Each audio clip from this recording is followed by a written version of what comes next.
Coming up on this weekend's broadcast, looking ahead to 23, some farmers are looking at rather unconventional practices to continue growing their yields. Hello, everyone. We welcome you to the weekend broadcast, and Mr. Pearson is at the desk despite travels to Montana, additional travels coming up to South Dakota.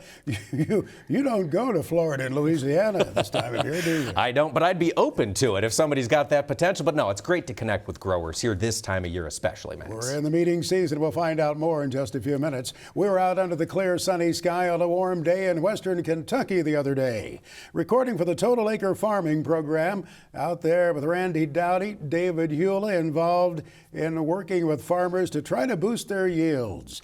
And they're looking at some rather unconventional practices out in the field. Here you can see intercropping. We were out there with Derek Driscoll as he was showing us what they've been doing, intercropping soybeans and corn together, and it sure seems to be working, as Derek shared with me. The main driver and the reason to do intercropping is, God's sunlight here. We all know when we went through high school, we talked about photosynthesis, and so we're driving this plant and giving it more opportunity with that sunlight. You can see here we have corn here. We have a 7.5 foot strip of soybeans so that light can come down in here and penetrate this canopy, especially on these outside rows where we might drive a higher population, and the reason and the only reason that we are able to do that is because of sunlight.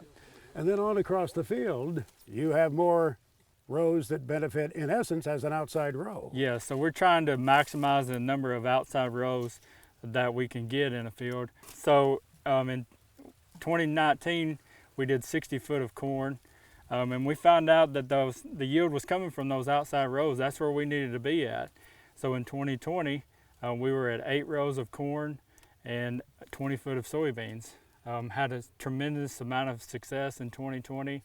Kind of upped our game in 2021. We were at 6 rows of corn, 7.5 foot rows of beans here. Actually, there's a 15 foot section, and that is what we drive down our sprayer with. We do not run over any crop, so we can wide drop. We can spray within that 15 feet with our sprayer. And maximize the sunlight here. So also in 2023, we got some more changes coming to hopefully even make even more yield, hopefully. Maximizing sunlight is just part of the story, isn't it? I mean, heat suppression is also a goal that you have, is it not? You open up the field a little bit this way? Yeah, so this year in 2020, everybody experienced heat. It didn't seem like you could hear it all over the United States. 80-degree nights, there's no chance for this corn to kind of so-called rest at nighttime, right, from growing during the daytime. So what we do here is, a benefit is we can get airflow with these soybeans here being shorter than the corn, and give this corn just a little bit of time to rest at nighttime and push those yields and make those ears a little bit bigger than they would have been had they been in a monocrop situation. As I look over the soybeans here, they're well potted. You haven't ignored this crop at all, have you? No, sir. So last year we kind of ignored these a little bit, had a bad stink bug problem, and took a really big yield hit on those. We've taken care of them. Basically if we are making an application to our corn, we're doing it to our soybeans also, and it has paid off tremendously this year with the soybean yields. Even, this is getting more sunlight, but this is getting more shade than the monocrop soybean field. But we're trying to figure out ways to maximize our yield in our soybeans also to make a profit there. Can you give me a feel what kind of yield you're talking about when you do intercrop? And in the best of your intercropping, what have you seen this year? So we'll go back to, I guess, for this year. This year, we've had fields, good fields. We've seen 400 bushel corn in those fields.